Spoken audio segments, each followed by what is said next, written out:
Well, today we turn to Ezekiel chapter 22, and this is kind of a hard chapter. You're saying, well, a lot of the chapters in Ezekiel have been hard, and that's also true. But chapter 22 is really oracles of indictment.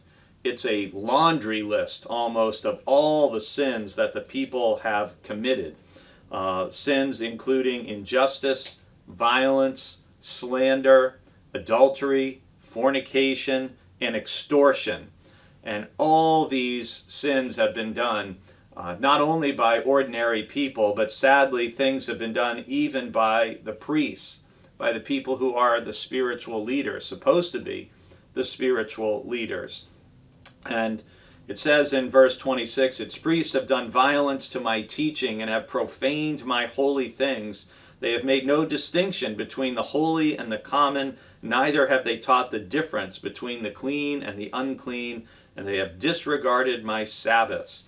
So a lot of the critique that Ezekiel is sharing for the Lord has to do with things that are mentioned way back in the law of Moses, in the holiness code as we have it earlier in the Bible.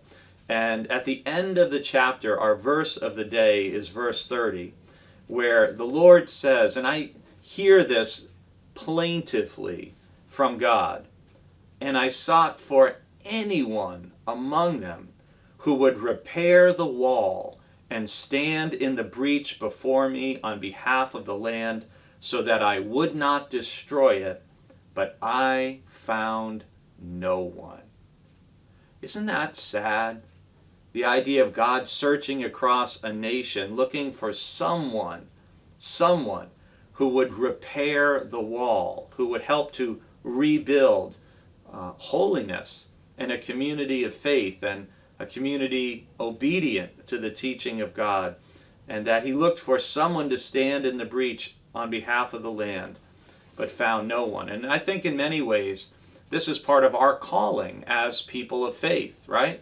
Part of our task is to not only pray for our political leaders, our national leaders, to pray for our country, to pray for our community, for our neighbors, but it's also to try to see how can we be people who are repairers of things, builders of things, not people who are tearing things down, not people who are ripping things apart. Our nation, our communities need people who are bringing help and healing and restoration and renewal, and doing that in a spirit of prayer and intercession and humility. That is what God was looking for in Ezekiel's time, and I think that's still what God is looking for in our time. And as we're in this first week of a new year, that is a wonderful challenge for us all to accept. How can I pray for those around me, from my community all the way up to our national leaders?